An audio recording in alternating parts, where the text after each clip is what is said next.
That morning, I scanned the countryside. Beyond the roof, I saw things as a soldier and as a sniper. I was an officer in charge of an elite team of fighters. And I saw things as a human being. I saw a beautiful sun rising over a desert, a shallow canal filled with murk and rushes, a cluster of bubbles that under other circumstances might have been the collar. I saw shades of yellow and brown, light blue streaked with white, drab gray, deep black. I saw red bloodstains turn black, rusted wrecks of a once promising enterprise. I got to work. From my vantage top on top of the roof, I eyed a half-constructed building, tall enough to command the countryside, and it would also offer some shade. Very important in a hot Iraqi summer. I dropped to my knee to make a call. To the battalion commander. And at that moment, something exploded to my right. It was a mortar round. It landed next to the building, hitting the ground just a few yards to my right. Get off the roof! I shouted to my men, get off! The words were still in my mouth as the next round landed square on the roof, right next to me. The explosion changed my life irrevocably. It left me blind. Left me close to death. Quite literally, September 2nd, 2006 was the darkest day of my life. The mortar shell, it continues to haunt me. And yet, while the mortar shell set me on a journey filled with unfathomable lows, there have also been incredible highs. It's been a journey up and through darkness, but it's also been a journey of light. I've done things that I never would have been able to do before that explosion. And why? I never really asked myself that question, or examined what I did, until another journey just recently, one to the literal ends of the earth. And it was there that I reached a place where I could begin to understand not just what happened to me, or why I pushed beyond it, but more importantly, what it might mean to others. It was a journey to the South Pole. The journey left me with a need to reach out to others, as others have reached out to me, to share what I've been through and what I still hope to achieve. But how do I talk to them about being blind? How do I talk to you? Every reference you have, every allusion and metaphor, it involves the negation of sight. Seeing things that are around you does not, seeing things around you taken away, but imagining that they are not there does not describe blindness. Imagining a lack of color or a world where there is always night doesn't really correlate to being completely blind. Words can barely hint at the real experience. Contemplating never-ending isolation is a pale facsimile of the actual experience of blindness. Becoming helpless when you have always been the man others counted on, it seems more a prank than the actual experience. There are no metaphors or similes that adequately describe the world, and thus, there are no metaphors or similes that can plumb the depths of being blind. Blindness is loss, and it is absence, and isolation, and helplessness.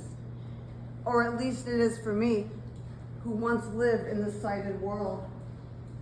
But to think of blindness as any of those, Any of those, it would be like thinking of the ocean as a single drop of water. And these are all negatives without possibility. In being blind, it is not a continual state of depression or even loss. And how do I talk to you about war? Bare descriptions run cold. Pure emotions sound hollow. Arrangements of words on a page, or even pictures on a screen, these are as bad as metaphors of blindness. Real knowledge of danger and death, of violence and truth, cannot be found in books or lectures. War is its own paradox. Its end is no end. Its both seed is death and life. The soldier who survives war, this soldier joins a brotherhood whose members are together, yet forever alone. They fold themselves in the past as they try to move ahead. Or so it has been for me. And how can I talk to you about strength and will, despair, surrender? How do I speak to you of triumph, of small victories that lead not to greatness, but something just as worthy? How do you talk about perseverance despite the odds? These at least are emotions that all humans feel, or at least strive to understand. These are the things that touch every soul. And so I will start my story there. Even if at times, it's true, I question the meaning of those things. I question the meaning of courage, strength, and even achievement itself. I will give you excerpts from my diary, and then the memories that the cold provoked for me. For it was in the cold and in the struggle to survive that I began to understand both blindness and war. And I came to appreciate how we move beyond them.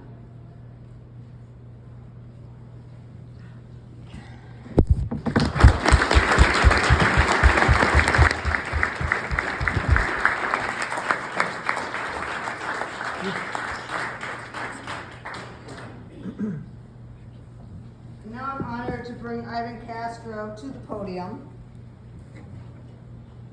I've served as his eyes for over 10 years now. And the joy of that is that he makes everyone's life better. And I get to watch that. Can I test the microphone? Here you go.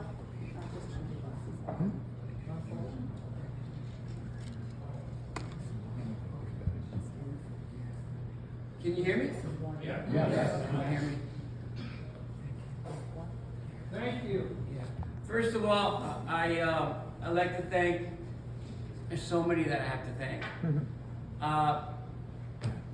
First, thank you for inviting Darlene and I here tonight. Darlene, thank you. I don't know where to start, you know. I think I should start first by asking Frank to stand up, because I know this is not going to happen at the end. So Frank, please stand up. Carol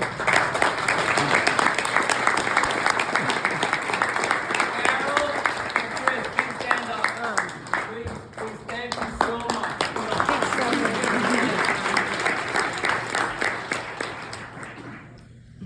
Thank you, Chris. Thank you, Frank, Carol, Darlene, Matt, who's coming up from Sonosa Tower. Thank you all for taking time out of your busy schedule to be here tonight. I know it's a school night. Thank you to the resort here for hosting this event. I want to start off to saying and recognizing my brothers, and perhaps my sisters. If you served in the military, can I ask you to please stand up?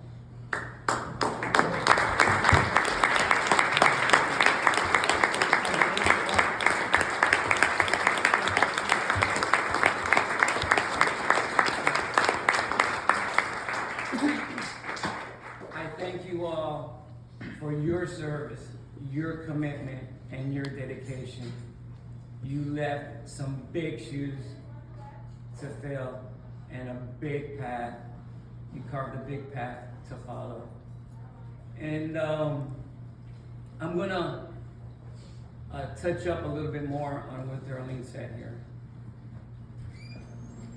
On September 2nd, 2006, my life as I knew it changed forever. Deployed in Operation Iraqi Freedom, I was in a sniper position on a rooftop when a mortar exploded about 5 feet from me, inflicting multiple severe injuries, with the most serious resulting in permanent blindness. Worst of all, the attack took the lives of 2 men in my unit. I was dragged off the roof and into a building where a doctor and a PA began working on me. They cut my clothes and boots off, allowing them to access to the wounds and stop some of the bleeding. My sunglasses had been blown into my face, embedded so deep that they had to be pulled out with pliers. I had an open fracture of the arm. I had trouble breathing because I had a collapsed lung. Part of my right index finger had been blown off. I had a traumatic head injury that caused swelling in the brain, which could have killed me or left me brain dead. A medevac helicopter took me to Balad Air Force Base, 40 miles north of Baghdad. And from there, I was flown to Germany, where it took 2 days to stabilize me, although I was still unconscious. From there, I was flown to Walter Reed, and they put me in an intensive care unit and hooked me up to a ventilator and a lot of medical equipment. My body was swollen as it fought infections and the wounds. And a long list of my injuries were compiled. Broken nose, shattered right cheekbone, the deltoid muscle on my shoulder was torn off my left shoulder, open bone fracture of the arm, collapsed lungs, amputated finger, swelling of the brain, bilobe aneurysm in my neck, a pulmonary embolism, and a nucleated eye. The medical way of saying that my right eye was blown out of its socket. A piece of shrapnel was lodged in my left eye and needed to be surgically removed. Doctors notified me after the surgery that the optic nerve was severed and my vision would not be restored. I would live the rest of my life in absolute darkness, totally and permanently blind. Combat injuries are both physical and mental. The physical damage caused by the blast and the shrapnel, embedded from head to toe, still challenge me in different ways, especially as I age. In the years since September 2nd, 2006, I've had more than 50 surgeries, and as recently as last year, which makes it seem that I'm in a constant state of recovery. These are the wounds of war that can be seen. When most people think of blindness, they think of the physical aspect of what it must be like to live in total darkness. That can be literally painful. There's always a potential of an unexpected wall to run into, or an open cabinet door that finds my forehead. But just as painful is the emotional darkness. That's the injury you cannot see. The real struggle is being the isolation surrounding the loss of not only my sight, but of my identity, independence, and the guilt that follows the loss of the two young men on the rooftop that day. And the question that has no real answer: why did I survive? That fateful day began a spiritual journey, a journey into and through darkness. I became helpless when had always been the man that others counted on, and now I needed the help of others.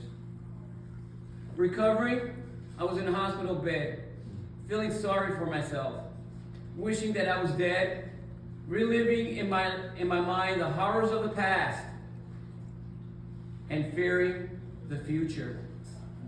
But then I thought about my family, my friends, my unit, and those whose lives were taken and did not have another day to live. I became overwhelmed, realizing that I was still a father, a son, a brother, a husband, and an officer in the United States Army. I still had bills to pay, and there was grass to cut. I didn't know what to do or how to do it, but I knew that I had to do something. I had responsibilities. I had a life to live, so I had to move forward somehow. Lying in that bed, I started to set goals. Small goals, big goals, and one impossible goal.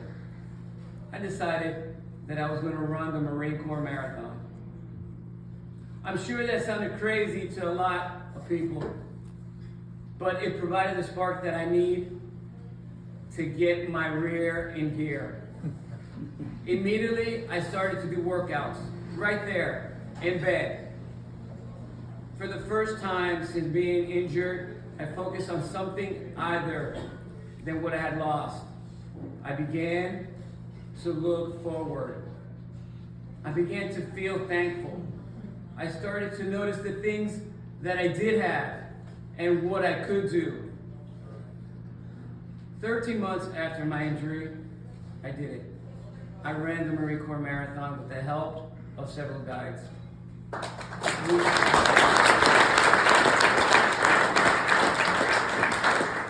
We crossed the finish line with a Boston qualifying time. It was incredible. Not that I did the marathon, but how when I crossed the finish line, I was mobbed by reporters. Others were inspired by a blind runner. I found that I was a leader again. I was still the man that I was before being blinded. I could still serve others, lead others, and help others. Perhaps my greatest achievement was that against all odds, I remained on active duty status as the only blind man serving in the Special Forces. I served for another 10 years.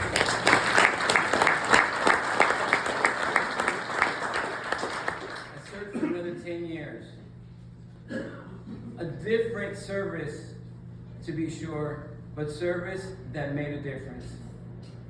I continue to set goals, and with the help of many others, I reached them. I completed more than 60 marathons, a couple of ultra marathons. I cycled across America and Europe. I skied to the South Pole, summited Mount Kilimanjaro. I ran across the Sahara Desert. I ran with the bulls. Started a for-profit company. Founded a nonprofit. Wrote a book. And I fathered my son and daughter.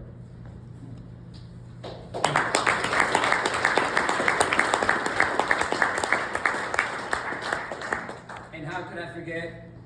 I even taught salsa lessons. In 2020, I hiked the Pacific Crest Trail from Mexico to Canada. That's 2,653 miles, carrying essential gear and food over rugged terrain. My friend Darlene guided me. and she was my strong right arm. And let me tell you, actually, she has a strong left arm too, with a killer jab. Don't mess with her.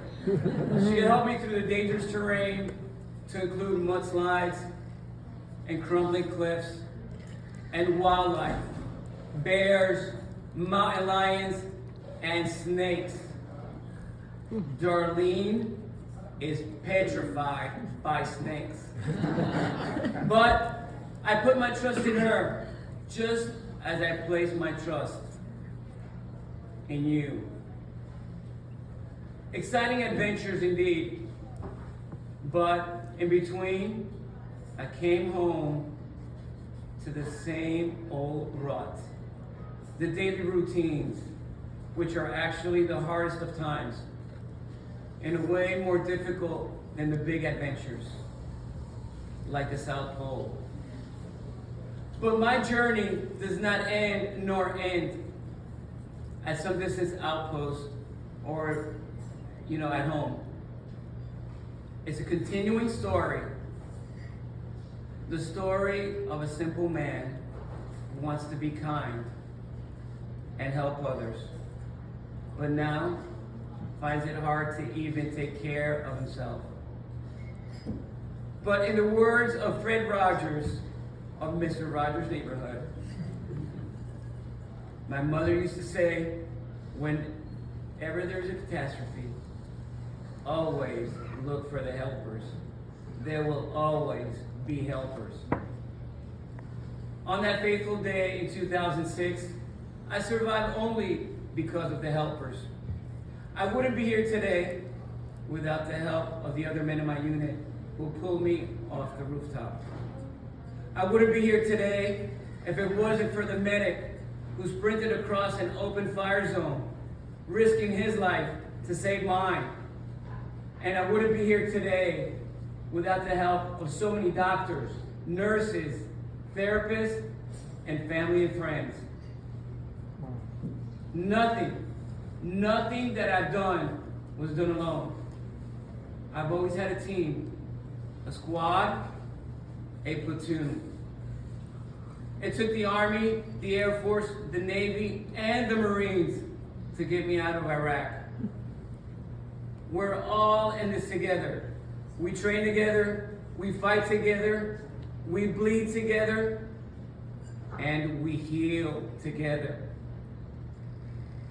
I needed help to get here, to this podium, and I need help with such mundane things as finding the men's room.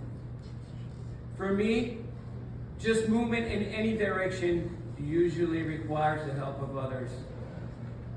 Blindness has reinforced a valuable lesson. I'm not in this by myself. But if you think about it, you're not in this by yourself either. Our strength and successes are enhanced by the people who help us. All we have to do is have the courage to ask. There are no limits of what we can do given the right support, resources, and opportunities. And along the way, I've tried my best to help other critically injured. I hope that my life serves as an inspiration to those who have given so much to help us all. On 9/11, when people ran out of collapsed buildings, the helpers, first responders, raced in. Today, when first responders and military families seem to run out of options, Tunnels to Towers runs in. The Tunnels to Towers Foundation puts its money where its mouth is. Day after day, year after year, the work goes on, guided by a common vision. In the book of Proverbs, it said, where there is no vision, people perish. What is life without a vision? Simply put, without a vision, all the strategies and plans mean nothing. I may have lost my physical vision on September 2nd, 2006, but there is a higher vision which I retain. And there's a higher vision that keeps Tonelissa Towers true to their mission. I share that vision, and I hope that you do too. Thanks to all of you who catch the vision and help the helpers.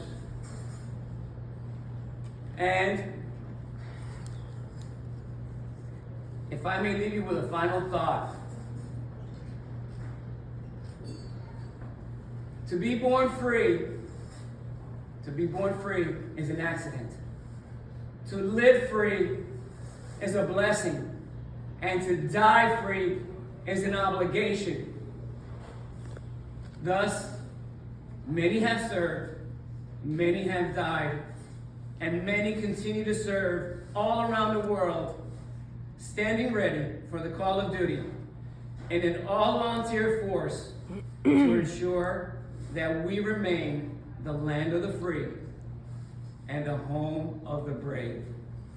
Let us never forget the sacrifices of the past, and let's keep those who are currently deployed in our prayers.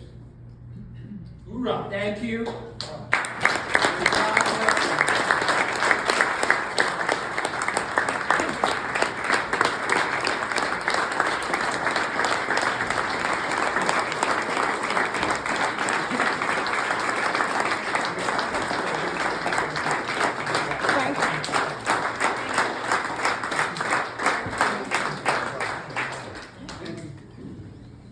I think Frank. Do you want questions or should we matter? Do we think Matt? Matt. That would matter? Why is it blurry? That's a really tough act to follow. I'm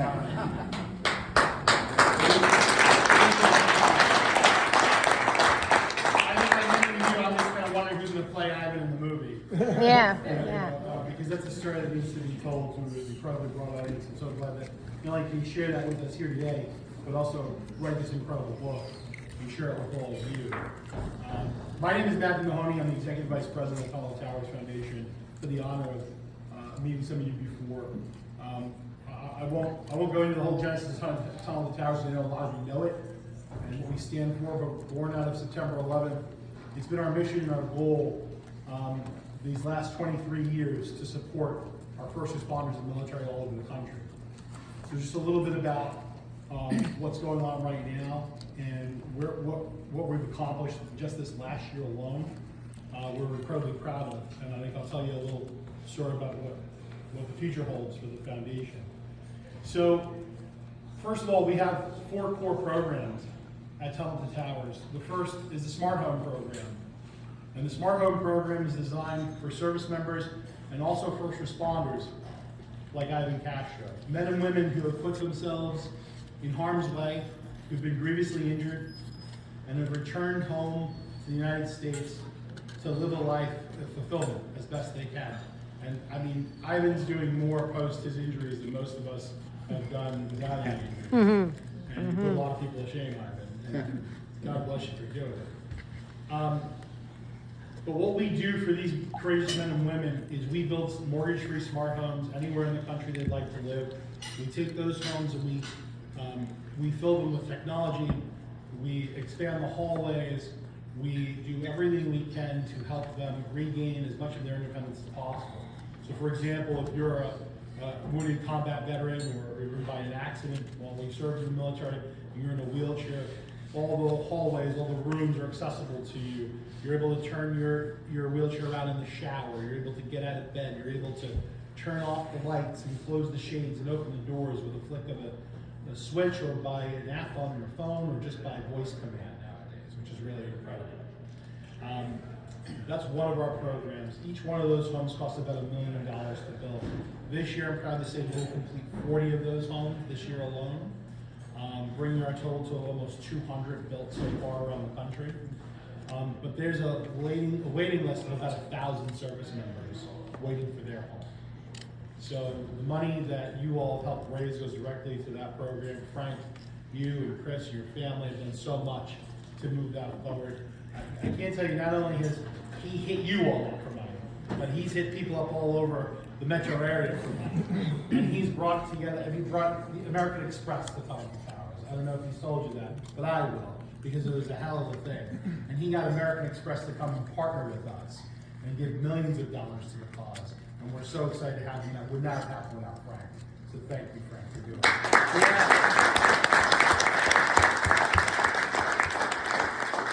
Next, we also have to take care of our courageous men and women and first responders who answer the call every single day. And please keep in your thoughts right now the first responders throughout the state of Florida, who right now landfall was just made by Hurricane Milton. We've got about 50 of our recipient families down in that area, some of whom have evacuated, some of whom are sheltering in place. And the first responders there they've got their work cut out for them for sure. With us tonight, we actually have not only a board member and a dear friend of mine, but the former fire commissioner of the city of New York, Sal Casano.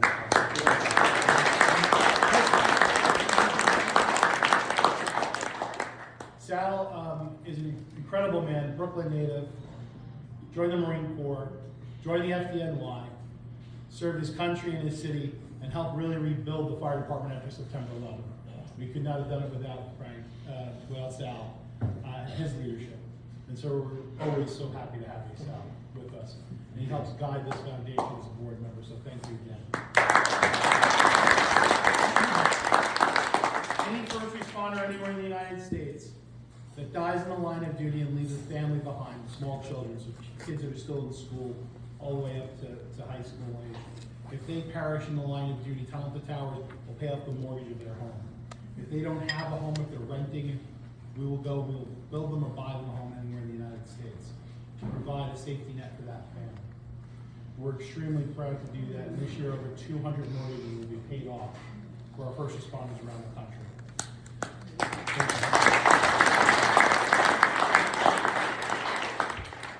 And of course, our Gold Star families, members of the military who put themselves out there in the line of duty. They're killed in combat, they're killed in training missions. We have the burn pit victims, for those of you who are aware of that, the men and women that fought in Iraq that suffer from almost like a 9/11 type illness from exposure to the burn pit.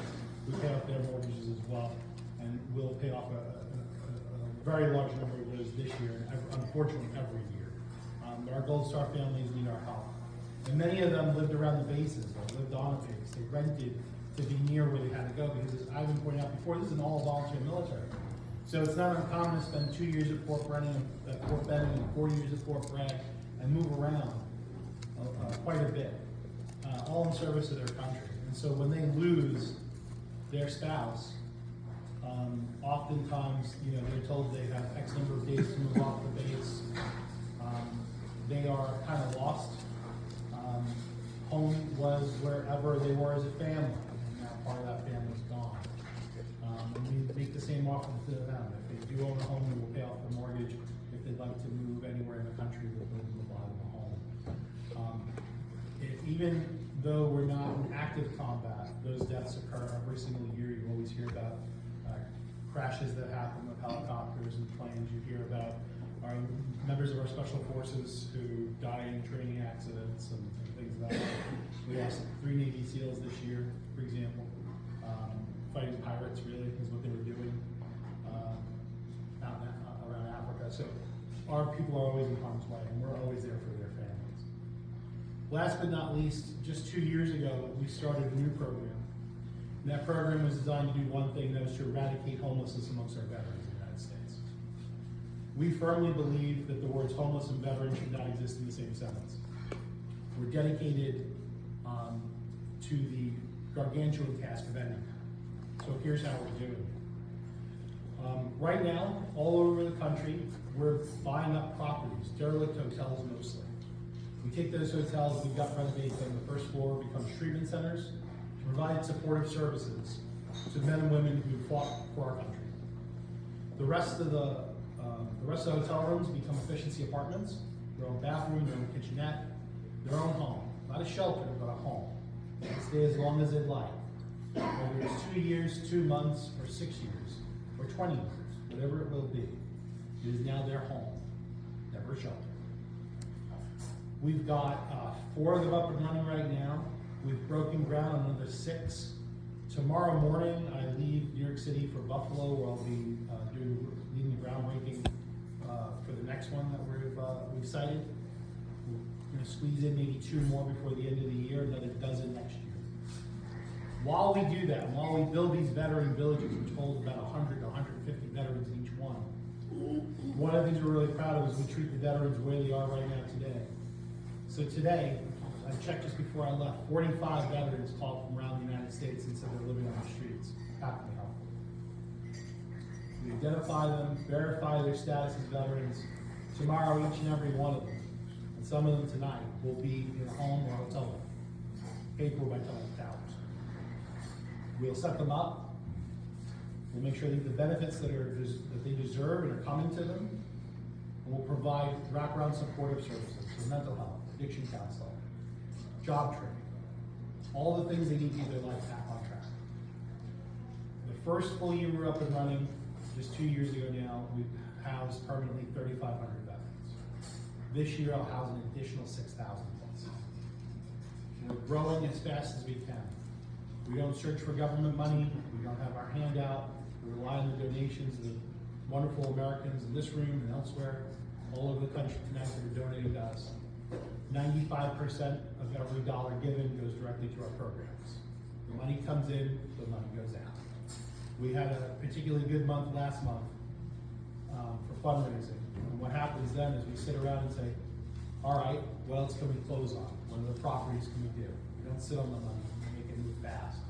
Because one day that we're slower than we should be is one more day of veterans living on the streets. And that's unacceptable to us. So we're doing these programs day in, day out. We're making sure that we're good stewards of the money that is given to us, all in support of our first responders and our veterans.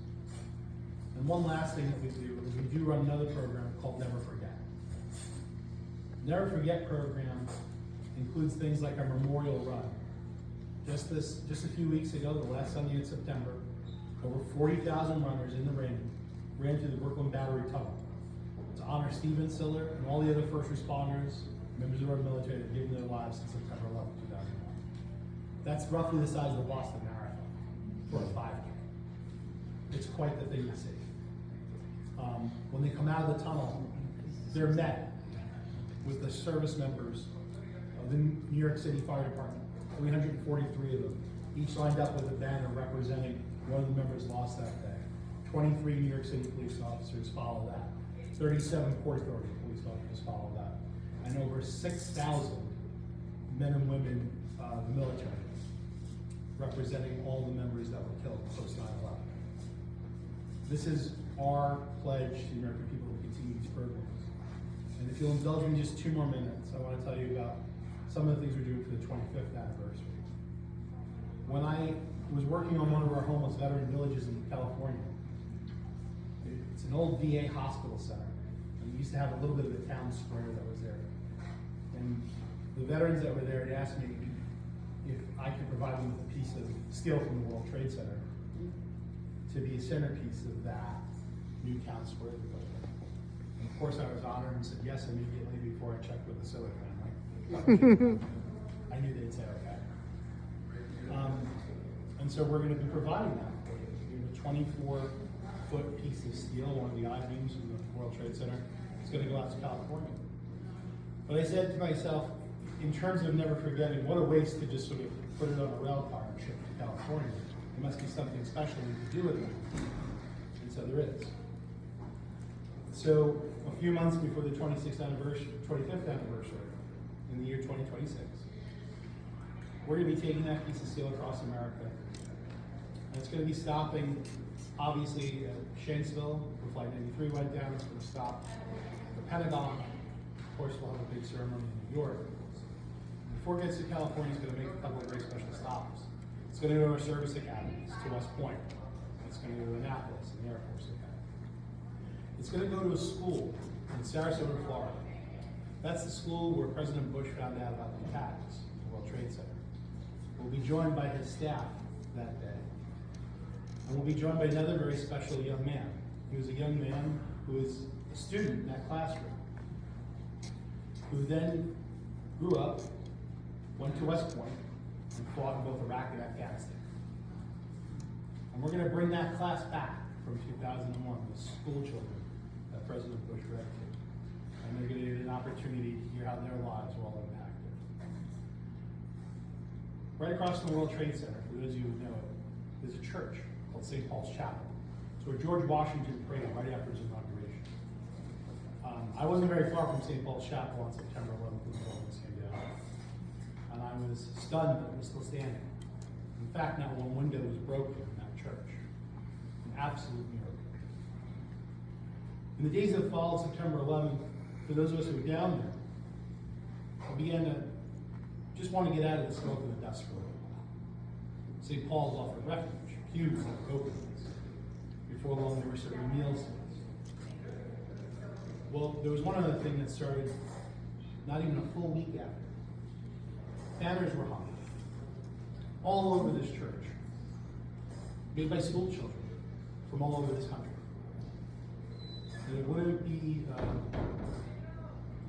it was something it's hard to describe, because the feeling of looking for your friends, looking for your family members in some cases, was a very difficult thing, obviously, very lonely. And for those of us who were really in the heart of it, you weren't thinking about how the rest of the country felt about it. It wasn't a thought. You were really thinking about the job you had to do and friends that you lost. And to sit there and all of a sudden see Mrs. Smith's 6th grade class from Des Moines, Iowa, loves the NYPD and the FDNY, loves New York City. It was an incredibly touching thing. And you'd see grown men, big guys, sit there and weep because they read the cards and saw the outpouring of love from all over the country.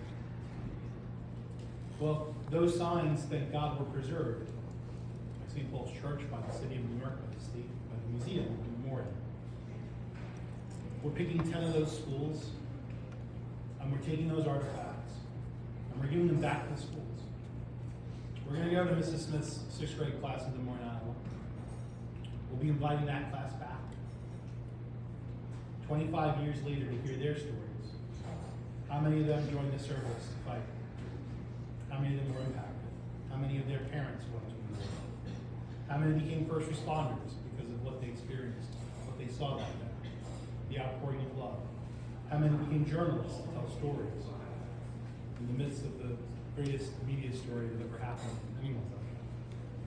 Those stories touched all of America. Sometimes those of us who are from this area, when we discuss 9/11, we were there, or we used to work there, or we know someone who was in the building, or we grieved with the family, or we have cousins that are firefighters and police officers. And those are important memories to share. But think of all the memories of the men and women across the United States who signed up, who served, who gave all for their country.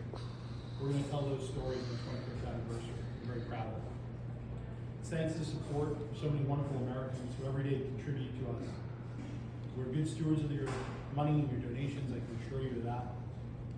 We want to help every person like Ivan, whose incredible story, what he's been able to do with his life since is really legendary, right? It's incredible, it's inspiring. There's so many more that need our help. So many families, so many wonderful men and women who put themselves out there for our country. So I just want to thank you all for being here. Thank you for supporting our organization. Our foundation intends to carry this on indefinitely. We'll always be there because we'll always have our first responders that put themselves in harm's way. We will always have a military that gives all. So I just want to thank you again tonight for everything you're doing, especially to Frank and your family, for everything you've done for us. We are eternally grateful. Thank you.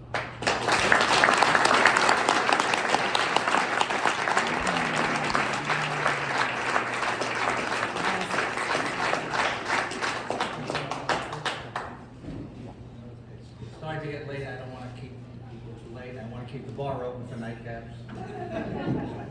But there's just a few words. Matt, the work you do, incredible. It's all about leadership. There's a million organizations, a million good charities and so on. I've raised money for several charities. Nothing compares to Tunnel to Towers with reception. And I'm so proud of everyone in this room because you guys stepped up. not counting, and I should count, Steve Squeery's $2 million from American Express. We've got very close to $1 million in this effort from last year to this year. And the Ridgewood Country Club has donated, numbers are still coming in, over $350,000 of good monies. So I thank you, and you should be all proud of what you've done and what you've accomplished. I'm thankful. I'm blessed in life, as we've all been blessed in life. And I want to extend my thanks to you. Lastly, I'll say this. Since the American Revolution to the War of 1812, Civil War, World War I, World War II, Korea, Vietnam, Afghanistan, Iraq, we've been sending our best young men and now women into harm's way. Many never come back. But those that do come back never come back the way they left. There's always scars left on them. We have over a suicide a day in the military. I had the honor of, years ago, spending a day with General Ray Odierno, who's the Chief of Staff of the Army. And he mentioned to me that it was over a suicide a day that the military goes through. The stress. If you read this book, I read the book, and I knew about the dangers these people put themselves in, but the sacrifices they make. Ivan, Darlene, the sacrifices, living under these terrible conditions, risking your life, being away from your family. And what happens? They come back, there's confetti, they meet with their family, they get hugs and kisses, maybe there's a parade, but then a month later, everybody forgets about them. After spending time with Ivan and Darlene, I am so angry about the way he's been treated and she's been treated. He had a stipend for an aide. They cut his stipend. Here's a government that has money for migrants, put them in hotels, give them this, give them that. And I don't want to get political, but I'm sorry, Al. Certain people get elected. They like to give these illegal immigrants better benefits than Ivan and Darlene get.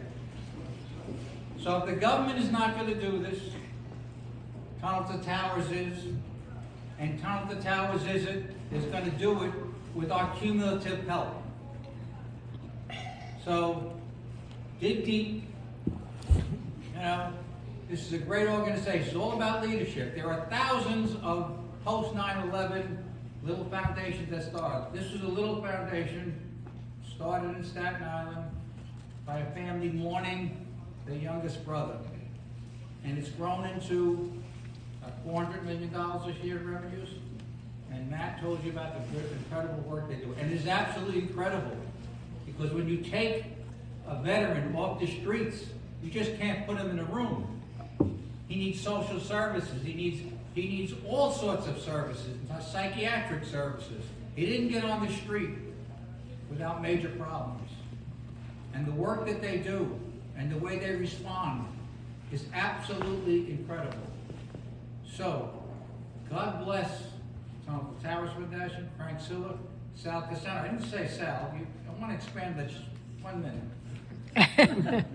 Sal answered the call with Chief Gansey, who was his deputy chief. Gansey said to Sal, you stay out here and set the command center up. Chief Gansey went in with 5 others. None of them came out of the building. When the South Tower came down, Sal was hit with the debris. He woke up in the hospital with the Cardinal hovering over him, ready to give him last rites. He said, thank you, Cardinal. Get me dressed. He went back to the pile and didn't get home till the following night. Amid all those injuries, you know, Sal and I were kids together in the old neighborhood. My stepfather was Sal's godfather. I'm sorry, Sal. I got to go to Ebbetsfield. You didn't after he married my mom. And he was a piece of work, you know. My stepfather always had a scowl on his face. He was a great guy. But Sal's father always had a smile on his face. I can see him till today. And when Sal was made commissioner of the fire department, he mentioned my stepfather. We're taking him to the Dodgers up to Ebbetsfield. So God bless all of you, and God bless the Tunnel to Towers Foundation and the work they do. What I've done is nothing, and I could do nothing without your help. So God bless. We're all blessed. We're the blessed generation. Our parents were the greatest generation. So if we've been blessed, it's time to pass it on. So if we do this next year, I'll be ringing your doorbell.